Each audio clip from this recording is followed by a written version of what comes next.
Recording हो गई है ऑन। सो आज के लेक्चर में हम पढ़ेंगे थ्योरी पोर्शन, न्यूटन लॉज के स्टेटमेंट और कुछ थ्योरी बातें इसके करेंगे। ठीक है, सो यहाँ पे मैंने हेडिंग लगा दिया न्यूटन्स लॉज ऑफ मोशन। ठीक है, सबसे पहले जानते हैं first law. First law pen को क्या हुआ? फर्स्ट लॉ का दूसरा नाम भी होता है inertial law. Inertial law, inertia क्या होता है समझाता हूँ स्टेप बाय स्टेप। पहला पॉइंट इसके अंदर, इनर्शिया ऑफ बॉडी क्या होती है? इनर्शिया, मेरे साथ साथ लिखो, inertia of body is directly proportional to mass. ठीक है, what is inertia? Second step में लिखेंगे। इनर्शिया प्रॉपर्टी होती है, एक property of a body, it is a property of a body to resist change, to resist change in state of motion, in state of motion। ठीक है, आऊँगा मैं इसके ऊपर। थर्ड पॉइंट में हम लिखते हैं इसके अंदर, थर्ड पॉइंट, फर्स्ट लॉ क्या कहता है? हमने कहा इनर्शियल लॉ क्या है? साधारण स्टेटमेंट हम सबको पता है, ये कोई बॉडी है, ये बॉडी रेस्ट में है, मतलब इसकी वेलोसिटी क्या है? ज़ीरो है। ये कब तक रेस्ट में रहेगी? जब तक कोई एक्सटर्नल फोर्स ना लगे। फर्स्ट लॉ यही है ना, unless and until acted upon by external force body remains in rest और it is in uniform motion. Let's say हमने इसके ऊपर अभी फोर्स लगा दिया, तो इसको मूव करने के लिए, इसके मूव करने के लिए हमने कांस्टेंट फोर्स लगा दिया F। अभी ये मोशन में आ गया, so this is in motion, इसके पास कुछ वेलोसिटी v है। ठीक है, तो मैंने लिखा ऐसा करने के लिए क्या लगेगा हमें? सो मैंने लिखा टू चेंज द वेलोसिटी। मतलब अगर ये ऐसा समझो, ऐसा समझो कि ऑलरेडी मोशन में है कोई बॉडी, इसकी वेलोसिटी चेंज करने के लिए, वेलोसिटी इंक्रीज या रिड्यूस करने के लिए मुझे क्या लगाना पड़ेगा? External force. So change the velocity we need force F। ठीक है, अच्छा अभी इनर्शिया के ऊपर आते हैं। हमारे पास एक हाथी है, ये हाथी यहाँ से लेके आते हैं, पहले तो बिल्ली को लेके आते हैं। ठीक है, what is inertia? Inertia is like this. हाँ, ये कैट सोई है आराम से। An object at rest tends to stay at rest unless and acted upon by outside force. ठीक है, तो इनर्शिया से डिफाइन होता है, इसका मतलब क्या है कि बॉडी को एक्सटर्नल फोर्स की ज़रूरत होती है उसकी स्टेट चेंज करने के लिए। ठीक है, और दूसरा सिचुएशन में अगर लेके आओ तुम्हारे सामने, ये दूसरा मैंने हाथी को लेके आया, नीचे दिख रहा होगा हाथी, तो किसे मूव करना आसान है? बिल्ली को उठा के मूव करना आसान है या हाथी को धक्का देना आसान है? बिल्ली को। क्या बात कर रहे हो सर आप? तो बिल्ली का इनर्शिया कम है और हाथी का इनर्शिया ज़्यादा है। बिल्ली का इनर्शिया क्या है? कम है, हाथी का इनर्शिया ज़्यादा है। अभी ये स्टेटमेंट पढ़ो, inertia of body is directly proportional to mass. बिल्ली का मास कम है तो इसका इनर्शिया भी कम है, हाथी का मास ज़्यादा है तो इसका इनर्शिया ज़्यादा है। तो इनर्शिया मतलब क्या? मास। इनर्शिया एक वर्ड किससे रिप्रेजेंट होता है? मास से। जिसका मास ज़्यादा उसका इनर्शिया ज़्यादा, जिसका मास कम उसका इनर्शिया भी कम होगा। ठीक है, सो इनर्शिया एक अच्छा वर्ड हम यूज़ करते हैं टू रिप्रेजेंट द स्टेट, और वो किससे डिफाइन होता है? मास से। ठीक है, अभी इससे क्या होगा? अगर बिल्ली रेस्ट में है, इसको मूव करने के लिए मुझे ज़्यादा फोर्स लगेगा या कम फोर्स लगेगा? तो मैंने कहा कम फोर्स लगेगा, compare to the force required to move the elephant. ठीक है, मतलब कम इनर्शिया कम फोर्स लगेगा उसको मूव करने के लिए, ज़्यादा इनर्शिया तो ज़्यादा फोर्स लगेगा इस हाथी को मूव करने के लिए। तो इसके रिगार्डिंग एक नीचे पॉइंट लिखते हैं, ये खुद ब खुद एक सेल्फ एक्सप्लेनेटरी पॉइंट होगा। ठीक है, यहाँ पे हमने लिखा हेवी बॉडी मतलब लार्ज इनर्शिया, और उससे क्या होगा? हाथी को मूव करने में दिक्कत होगी। उसका मतलब क्या है? Change in velocity will be less, change in velocity will be less for a given force. मतलब बिल्ली के ऊपर अगर मैंने 2 न्यूटन का फोर्स लगाया और हाथी के ऊपर 2 न्यूटन का फोर्स लगेगा तो बिल्ली की वेलोसिटी ज़्यादा होगी, हाथी की वेलोसिटी कम होगी. 2 न्यूटन कमज़ोर है इसके लिए 2 न्यूटन काफ़ी है. इस प्रकार से समझना इसे. फिर इसका कॉन्ट्राडिक्टरी पार्ट, लाइट बॉडी. अगर लाइट बॉडी है, लाइट बॉडी मतलब जिसका मास कम है. मास कम है मतलब it has low inertia. Low inertia का मतलब क्या है? मुझे पहले जगह बनाने दो यहाँ पे.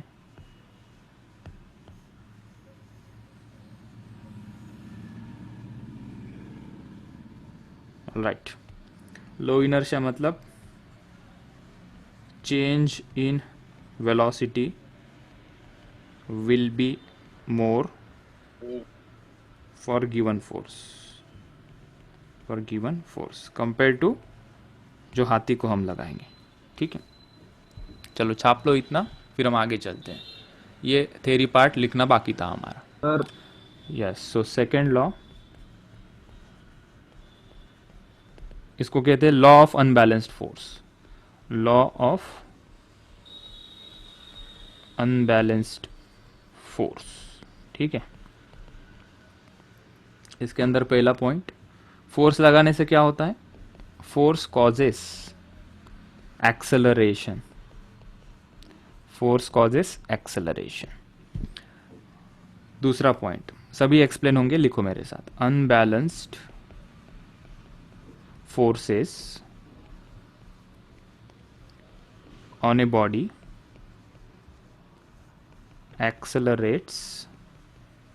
accelerates it and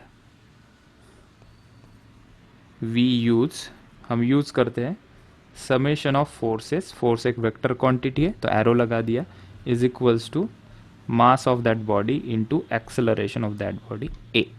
ठीक है, ऐसा लिखा जाता है. ठीक है,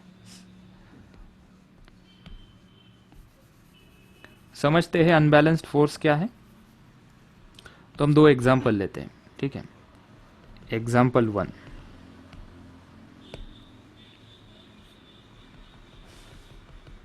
ये ब्लॉक यहाँ पे छोटा, ठीक है, इसको मैं फोर्स लगा रहा हूँ यहाँ पे F is equals to 2 newton का, और इस ब्लॉक को यहाँ से मैंने फोर्स लगाया F is equals to 2 newton. Second example में, in the second example, example number 2, what I am doing, I am teaching physics. in that हम एक बॉडी निकालते हैं. ये बॉडी, इसको मैंने यहाँ से लगाया 3 न्यूटन का फोर्स और यहाँ से मैं लगा रहा हूँ 2 न्यूटन का फोर्स. ठीक है, क्या लगता है फर्स्ट सिचुएशन में बॉडी रेस्ट में रहेगी या मोशन में आएगी? रेस्ट में रहेगी. अरे मैंने फोर्स तो लगाया ना, तो एक्सेलरेट होनी चाहिए ना. लेकिन यहाँ पे ये तो balance, so this forces are balanced. सो दिस F minus F that is equal to 0. 2 minus 2 कितना हो गया? 0. तो यहाँ पे अनबैलेंस्ड फोर्स कितना है? 0. Unbalanced force is equals to 0. तो ये बैलेंस्ड हो गए तो ये रेस्ट में ही रहेगा. ये यूनिफॉर्म मोशन में होगा तो यूनिफॉर्म मोशन में ही रहेगा. सेकेंड सिचुएशन हमारे सेकेंड लॉ को जस्टिफाई करने वाली है. ये कहाँ मूव होगा? लेफ्ट में मूव होगा या राइट में? राइट में. राइट में. राइट. तो यहाँ पे एफ नेट 0 है क्या? हमने कहा एफ नेट इज नॉट 0. या सिचुएशन में अगर मैं इसको यहाँ पे हटा के लिखूँ, यहाँ पे ये अच्छा रहेगा. एफ नेट क्या था? 0 था. यहाँ पे एफ नेट 0 नहीं है. क्यों सर? देखो 3 माइनस 2 इज नॉट 0. कितना आया? सो यहाँ पे ये जो अनबैलेंस्ड फोर्स है वो कितना आया? That is 1 Newton. और वो कौन से डायरेक्शन में है? राइट वर्ड्स, राइट डायरेक्शन में. ठीक है, और 1 न्यूटन अगर इसके ऊपर इसका मास कंसिडर करूँ क्या? F इज इक्वल्स टू, एक सिंपल नंबर चाहिए मुझे, सो आई विल टेक 0.5 kg. ठीक है, सो अनबैलेंस्ड फोर्स इसके ऊपर कितना लग रहा है? 1 न्यूटन का. मैंने कहा इस बॉडी का एक्सेलरेशन कितना होगा, तो तुम क्या फॉर्मूला लगाते हो? F is equals to ma. तो इसका एक्सेलरेशन को क्या लिखोगे तुम? F upon m. फोर्स कितना लग रहा है? Unbalanced force 1 divided by mass कितना है इसका? 0.5. कितना आएगा 0.5, 1/0.5, बताओ जल्दी। 1/0.5 2 दैट 2 इज 2 मीटर पर second. meters per second square. ठीक है, चलो। तो ये बेसिक फंडा है न्यूटन के सेकेंड लॉ का। कोई तुम्हें पूछेगा व्हाट इज सेकेंड लॉ, उसको कहना कि ये अनबैलेंस्ड फोर्स के बारे में बताता है। कोई पूछेगा व्हाट इज़ अनबैलेंस्ड फोर्स, तो उसको ये एग्जांपल बता देना कि एक साइड में फोर्स ज़्यादा होगा तो उससे क्या होगा, उसको बोलना कि बॉडी एक्सेलरेट होती है। कोई पूछेगा कैसे निकालोगे acceleration, F is equals to ma, F is equals to M into a, तो ए को लिखा एफ बाई एम और वहाँ से मुझे एक्सेलरेशन मिल गया। ठीक है, ये सबसे कोर, ये स्टडी हमने 10th में भी की है। ठीक है, अच्छा, तो इसको थोड़ा सा हम मोमेंटम के फॉर्म में लिखना चाहते हैं। तो ये समेशन क्यों लिखा, क्योंकि यहाँ पे मोर देन 2 फोर्सेस है, मोर देन 1 फोर्सेस, तो इनकी हमने अल्जेब्रिक एडिशन की। तो ये जो 2 - 2 लिखा है यहाँ पे, या 3 - 2 लिखा है, उसको जनरलाइज्ड हम क्या कहते हैं, समेशन ऑफ फोर्सेस। लिखना चाहो तो यहाँ पे लिख लो, इसको कहते हैं समेशन। ठीक है, समेशन से क्या मिला मुझे, अनबैलेंस्ड फोर्स, अनबैलेंस्ड फोर्स। ठीक है, चलो। इस एक्सेलरेशन को ना तुम रेट ऑफ चेंज तो जानते हो, अभी डिफरेंशिएशन में हमने पढ़ा था रेट ऑफ चेंज क्या होता है। उस फॉर्म में अगर इसको रिप्रेजेंट करेंगे, यहाँ पे थोड़ी जगह बना लेते हैं, इतनी काफ़ी होगी, हमें कलर चेंज करना पड़ेगा ग्रीन। ठीक है, तो इस summation of F is equals to M A, इसको मैंने रिपीट यहाँ लिखा।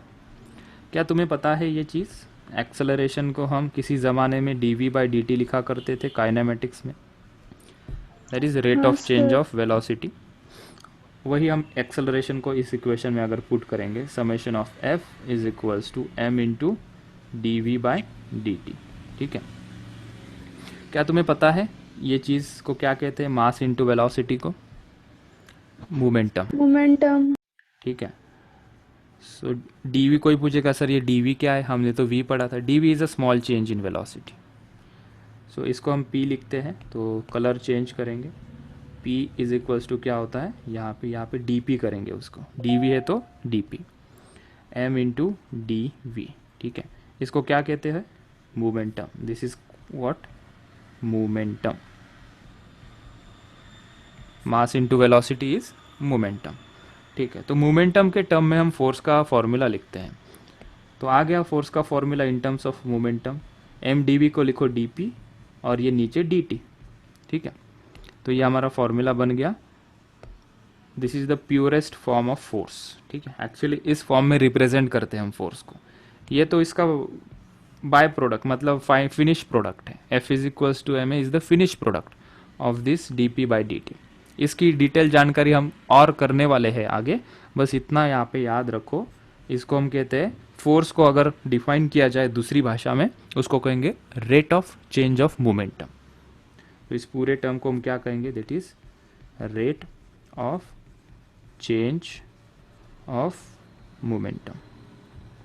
कोई तुम्हें पूछेगा फोर्स को तुम कैसे डिफाइन कर सकते हो, तो उसको बोल सकते हो तुम, force can be define as rate of change of momentum. ठीक है, या तुम साधारण भाषा में उसको अनबैलेंस्ड फोर्स से भी बता सकते हो कि उसका एक्सेलरेशन होता है अनबैलेंस्ड फोर्स से, और इस प्रकार से न्यूटन का सेकेंड लॉ को लॉ ऑफ अनबैलेंस्ड फोर्स कहते हैं। लिख लो इतना, आगे चलते हैं फिर। सो थर्ड लॉ के बारे में डिटेल जानकारी।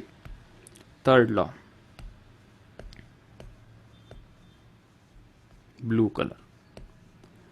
सो यहाँ पे हमने लिखा थर्ड लॉ। थर्ड लॉ को शॉर्टकट में क्या बोलोगे, इट को कहोगे law of action and reaction. Third law को हम कहेंगे law of action and reaction. ठीक, क्या होता है, फर्स्ट पॉइंट देखो, forces always acts in pair. ठीक है, ये पहला पॉइंट हमने लिखा, होल्ड ऑन। दूसरा पॉइंट लिखते हैं फिर डिस्कस करते हैं। Whenever a force is applied, always there exists an equal and opposite reaction, equal and opposite reaction. ठीक है, क्या है ये समझने के लिए हम एक डायग्राम निकालते हैं। देखो यहाँ पे किसी सरफेस के ऊपर एक हमने ब्लॉक रखा है। ठीक है, इस ब्लॉक को हम पुश कर रहे हैं। ठीक है, तो मैं इसको पुश कर रहा हूँ, तो यहाँ पे इक्वल एंड अपोजिट फोर्सेस क्या होंगे। देखो, अगर मैं इस ब्लॉक के ऊपर if I am applying F force, F1 नाम देते हैं इसको, मैं F1 फोर्स इसके ऊपर लगा रहा हूँ, तो ये ब्लॉक मेरे ऊपर लगाएगा F2 फोर्स। ठीक है, सो ये हो गया मेरी एक्शन ब्लॉक के ऊपर। ब्लॉक की भी मेरे ऊपर जो रिएक्शन हुई उसको कहेंगे हम F2। ये जो F1 है और ये जो F2 है, दोनों का डायरेक्शन देखो अपोजिट है, और इन दोनों का जो मैग्नीट्यूड होगा इक्वल। मतलब अगर मैंने 2 न्यूटन का फोर्स लगाया तो मेरे ऊपर जो रिएक्शन रहेगी ब्लॉक की वो रहेगी 2 न्यूटन की। इसलिए हमने कहा है थर्ड लॉ क्या कहता है, एक्शन रिएक्शन। एक बॉडी दूसरे बॉडी के ऊपर एक्शन करेगी और दूसरी बॉडी पहले बॉडी के ऊपर रिएक्शन लगाएगी। मतलब एक फोर्स दूसरे ऊपर लगेगा, F1 is acting on block and F2 is acting on this man. तो एक्शन रिएक्शन अलग अलग बॉडी के ऊपर लगते हैं। सो जो मैंने बोला उसे लिखते हैं अभी यहाँ पे। थर्ड पॉइंट हमने यहाँ पे दिखाया है F1 और F2। तो F1 और F2 इसको देखा जाए वेक्टर फॉर्म में तो एक दूसरे के अपोजिट है, तो मैंने यहाँ पे माइनस साइन लगा दिया। And in terms of magnitude बताने के लिए हम ये वर्टिकल लाइन दिखाते हैं। सो इन टर्म्स ऑफ मैग्नीट्यूड दोनों कैसे होते हैं, इक्वल होते हैं। सो ये जो ऊपर मैंने लिखा, ये लिखा डायरेक्शन के लिए और ये लिखा मैंने मैग्नीट्यूड के लिए। मैग्नीट्यूड कैसा है, इक्वल है। डायरेक्शन कैसा है, अपोजिट है। ठीक है, तो ये मेरा हो गया एक्शन फोर्स। F2 क्या था मेरा, सर रिएक्शन फोर्स। बोल आयुष। सर वो डायरेक्शन अपोजिट वाले में F2 माइनस है क्या? हाँ यस इट इज़ माइनस, ये वाला मैंने माइनस साइन दिखाया है। उसको हाँ, चाहे तो रेड कलर से या दूसरे कौन से कलर से दिखा दे, तो ये माइनस है, निगेटिव साइन। ठीक, चलो तो लास्ट के 2 पॉइंट्स यहाँ पे लिखते हैं। Action and reaction are always equal and opposite, equal in magnitude, opposite in direction. यहाँ पे लिखो इक्वल के ऊपर मैग्नीट्यूड वाइज इक्वल होते हैं एंड डायरेक्शन वाइज अपोजिट होते हैं। नहीं लिखा तो भी मीनिंग वही रहता है। नीचे second point, action and reaction both always acts on different bodies, एक बॉडी के ऊपर एक्शन लगेगी, यहाँ पे दिखाया हमने, और दूसरे बॉडी के ऊपर रिएक्शन लगेगी। ऐसा नहीं होगा कि एक ही बॉडी के ऊपर एक्शन भी रिएक्शन भी, नहीं। आदमी ने इसके ऊपर एक्शन लगाई, ब्लॉक ने इसके ऊपर reaction the, equal in opposite magnitude in direction wise. ठीक, चलो आगे 1 मिनट लिख लो। ठीक है, commonly used forces in mechanics. Next heading, commonly used forces in mechanics. Mechanics मतलब जो हम ये फोर्स का टॉपिक पढ़ रहे हैं उसको मैकेनिक्स कहते हैं। ठीक है, when we deal with the physical object which are in motion और रेस्ट, उनके अंदर जो फोर्स लगता है। हम देखे भी है ये, लेकिन हमें इसका थ्योरी पार्ट लिखना बाकी था, इसलिए हमने इसको ओपन किया है। फर्स्ट पॉइंट लिखो,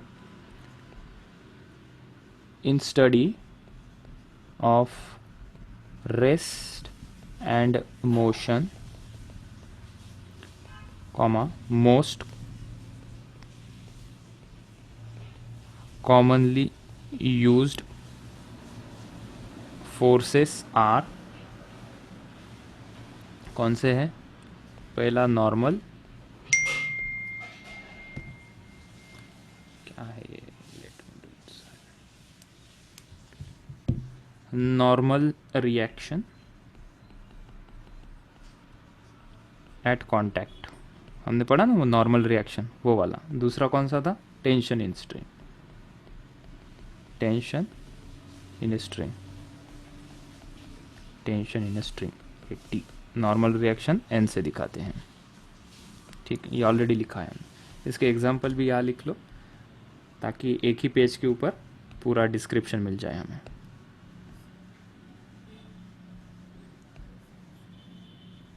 ये ब्लॉक, नीचे लगेगा mg, normal reaction equal and opposite pair पे आएंगे ना, इसके ऊपर n नॉर्मल रिएक्शन लगेगी, इसके ऊपर भी n लगेगी, इक्वल एंड अपोजिट, ठीक। चलो, और जब हमने फ्री बॉडी डायग्राम इसकी निकाली है तो हमने ये नीचे वाला mg और ऊपर वाला नॉर्मल रिएक्शन दिखाएंगे। सरफेस की फ्री बॉडी डायग्राम निकालेंगे तो नीचे वाला नॉर्मल n और mg दिखाएंगे हम, ठीक है। तो डोंट गेट कंफ्यूज कि दो दो कैसे आ गए यहाँ पे। दूसरा, स्ट्रिंग के लिए ये स्ट्रिंग, नीचे ब्लॉक,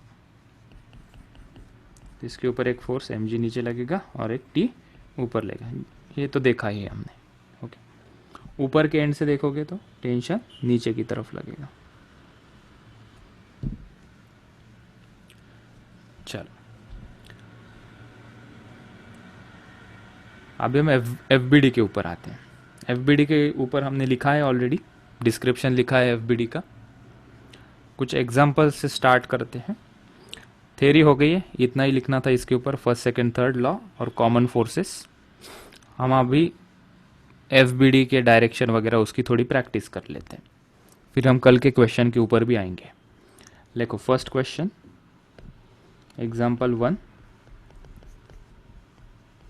show all forces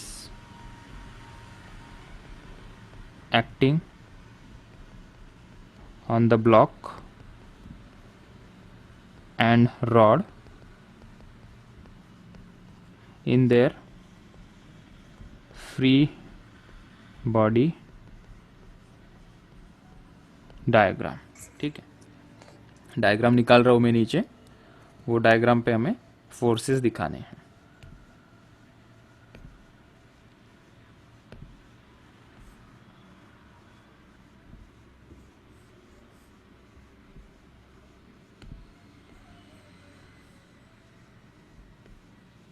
ये ब्लॉक है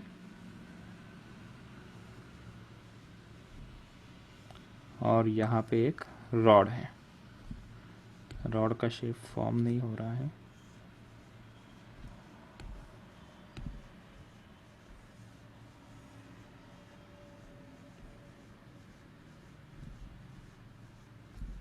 ये यहाँ पे रॉड है, ठीक है। इसका मास दिया है m1, इसका मास दिया है m2, ठीक है। और ये एंगल उन्होंने बोला ये एंगल है थीटा, ठीक है।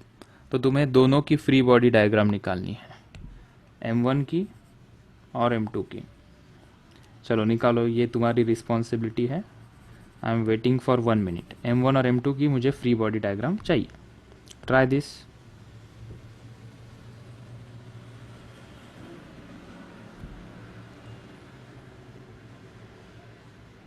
तो तुम बताओगे कैसे, वो तो स्केच निकालना पड़ेगा ना। क्या यही है होगी, तुम चेक कर लेना। तो m1 के ऊपर सबसे पहले हम देखते हैं कौन से फोर्स लगेंगे, ठीक है।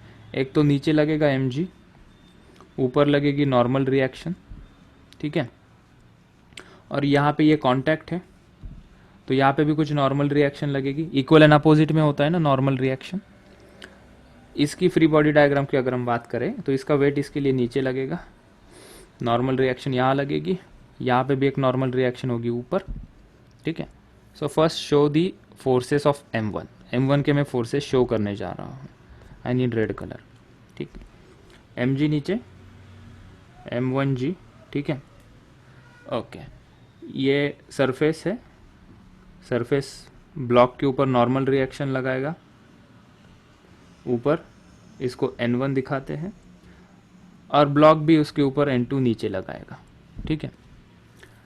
और यहाँ पे देखो ये कांटेक्ट सरफेस है, तो इसने, ये जो रॉड ने हमारे ब्लॉक के ऊपर फोर्स लगाया नीचे की तरफ, उसको नाम देते हैं कुछ N3, यहाँ पे फोर्स लगा N3, तो हमारे ब्लॉक भी कोई कम नहीं है, हमारा ब्लॉक भी उसको नॉर्मल रिएक्शन देगा ऊपर N3, ठीक है। ओके, तो M1 की फ्री बॉडी डायग्राम इस प्रकार, ये उसको पॉइंट से दिखाया, इस पूरे बक्से को हमने पॉइंट से दिखाया। M1G नीचे लग रहा है, M1G नीचे है। नॉर्मल रिएक्शन कौन सी लगाओ रे, ये ऊपर वाला N या नीचे वाला N1? ऊपर वाला ऊपर वाला ऊपर वाले आ जाओ, N1, क्योंकि बॉडी के ऊपर लगने वाला, ठीक है। ये नीचे वाला N1 क्या है, हमारे बॉडी ने ग्राउंड के ऊपर लगाया, वो नहीं लेंगे। वो कब लोगे सर N1? जब हम इस ग्राउंड की फ्री बॉडी डायग्राम निकालेंगे तब। वो कभी निकालते नहीं हम, ज़रूरत नहीं पड़ती। कौन सा फोर्स बाकी है, ये N3, ठीक है। ये N3 यहाँ पे आ जाएगा, N3। कोई मुझे बताएगा ये एंगल कितना होगा, ये वर्टिकल के साथ? Theta sir.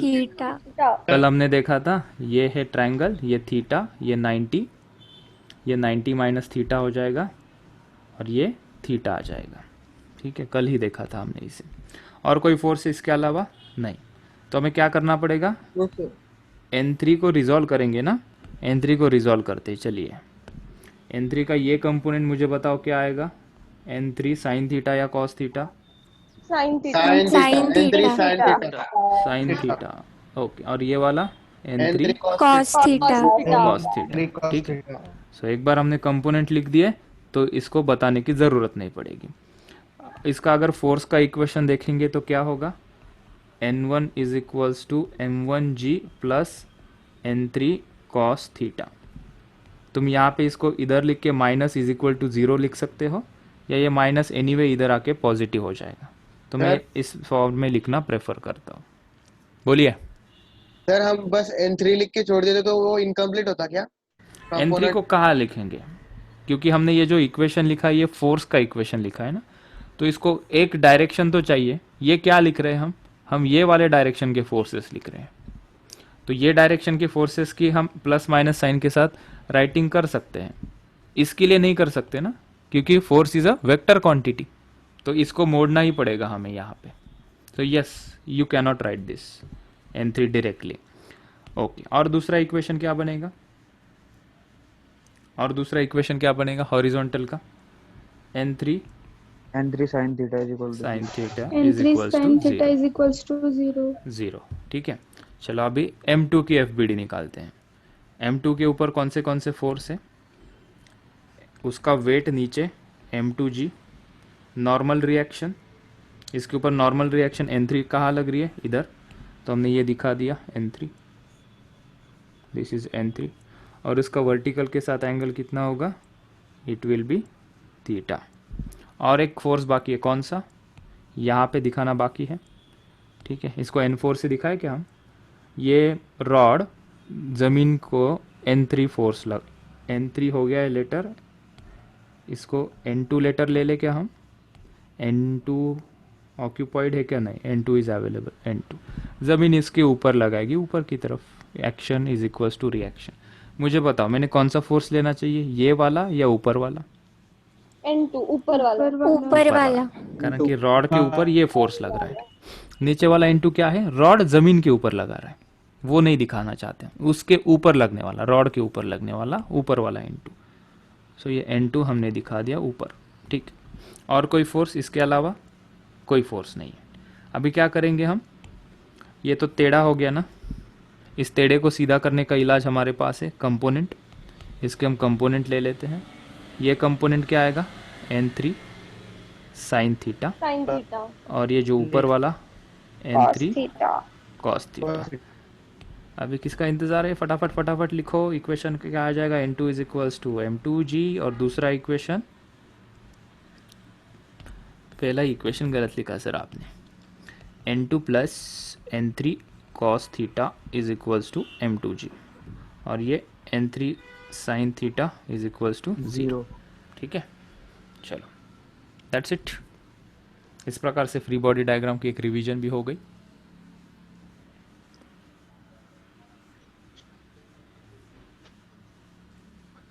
चलो, सो आफ्टर दिस क्वेश्चन एक नोट लिखते हैं हम, NOTE नोट। थोड़ा नीचे लिखते हैं, ऊपर पेन ना खराब चल रहा है जरा। नोट,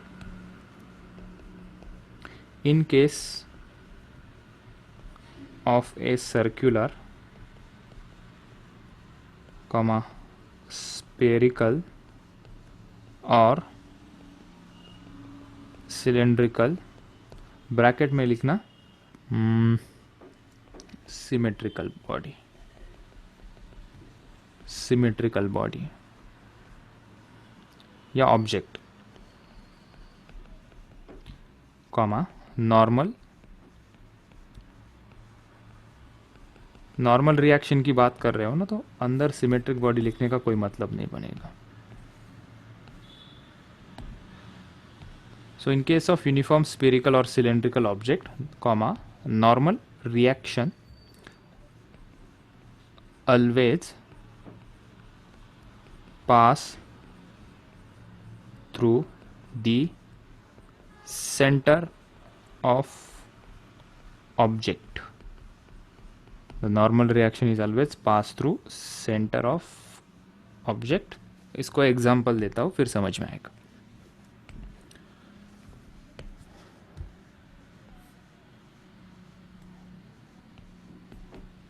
एक स्फेरिकल ऑब्जेक्ट लिया हमने, ठीक है,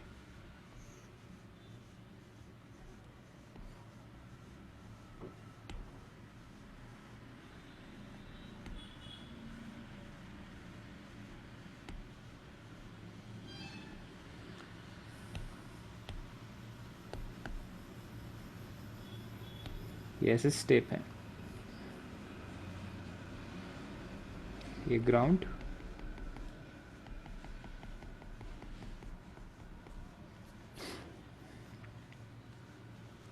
थोड़ा नीचे चाहिए था, आई एम सॉरी, वेट,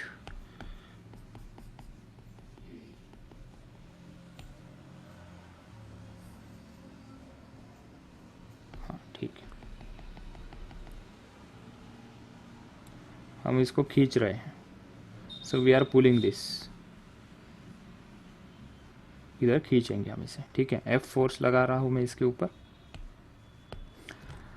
तो ये स्ट्रिंग है, स्ट्रिंग के ऊपर टेंशन आएगा, क्या डायरेक्शन होगा, away from the object. Object कौन है, ये स्पीयर, एक स्पीयर हमने ज़मीन के ऊपर रखा है, एक स्टेप है यहाँ पे, ठीक है, कोई बंदा है, a man which is pulling this spherical object, तो ऐसे ऊपर आएगी ये, ठीक है। तो हमें देखना है कि इस ऑब्जेक्ट के ऊपर नॉर्मल रिएक्शन कहाँ लग रही है। दो सरफेस कांटेक्ट में है, जो हमने 2 दिन पहले क्वेश्चन किया था ना, उसका एक्सप्लेनेशन है ये यहाँ पे और एक यहाँ पे। सो 2 नॉर्मल रिएक्शन इसके ऊपर लगेंगी, तो हम कितने फोर्सेस है वो दिखाना चाहते हैं। तो मैंने कलर चेंज किया, एक तो F फोर्स, ये एक्सटर्नल फोर्स F, ये बॉय लगा रहा है, टेंशन इन द स्ट्रिंग, क्या हो रहा है, what this is T, tension in the string, ठीक है, इसके सेंटर है ये, mg नीचे लगेगा, ये दूसरा फोर्स। इस ब्लॉक के ऊपर कितने फोर्स लगे अभी तक, एक mg नीचे, एक T इधर, और 2 फोर्स लगने चाहिए।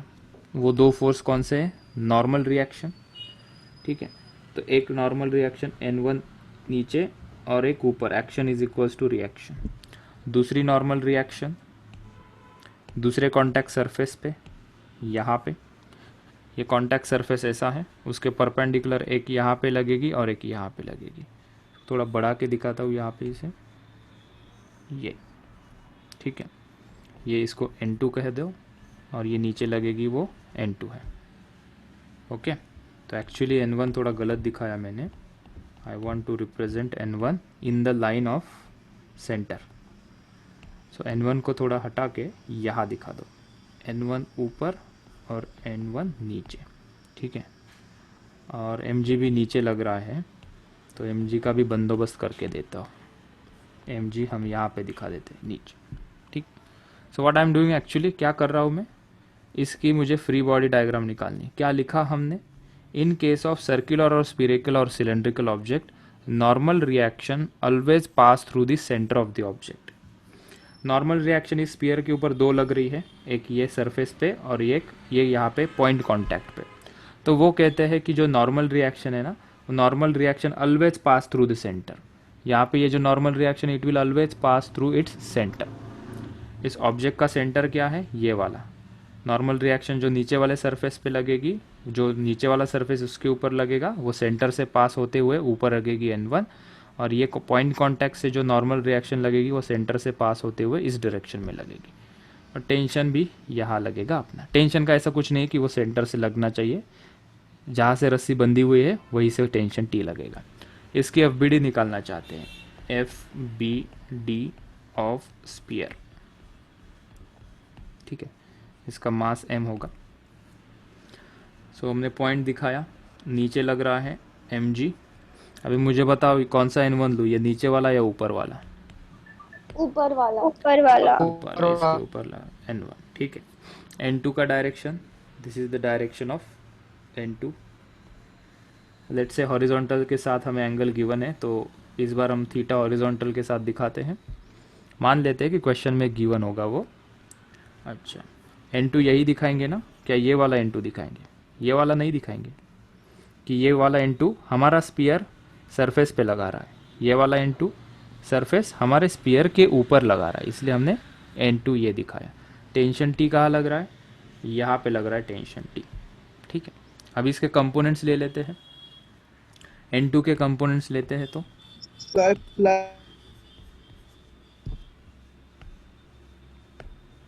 तो इसको कंपोनेंट वाइज लिखूंगा, तो ये mg नीचे, n1 ऊपर, n2 यहाँ पे आ जाएगा n2 साइन थीटा, और ये यहाँ पे n2 कॉस थीटा, और ये t यहाँ पे आ जाएगा। इक्वेशंस क्या आएंगे, उसको नाम दे सकते हैं हम equilibrium equations. Summation of F of x, सुना ही नहीं दे रहा लोकेश, फिर से एक बार। सर जो भूमि फोर्स लगाया है एफ, ये जो एफ फोर्स है ये बॉय लगा रहा है, वो बॉय एफ फोर्स से खींच रहा है।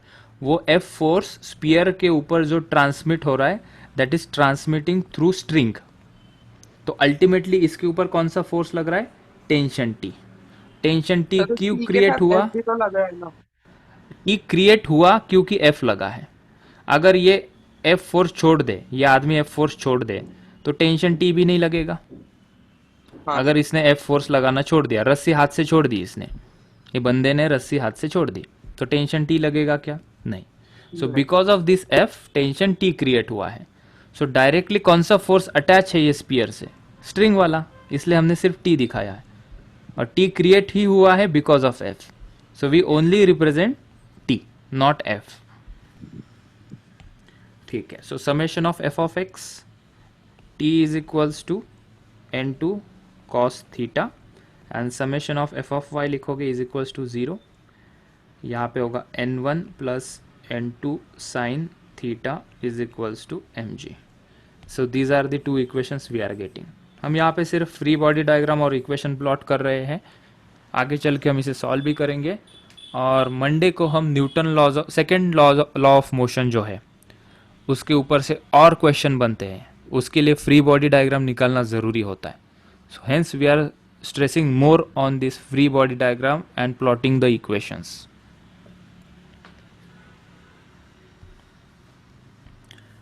ठीक है, कल के क्वेश्चन के ऊपर आते हैं। यस बोलो प्लीज, क्या बोल रहे हो?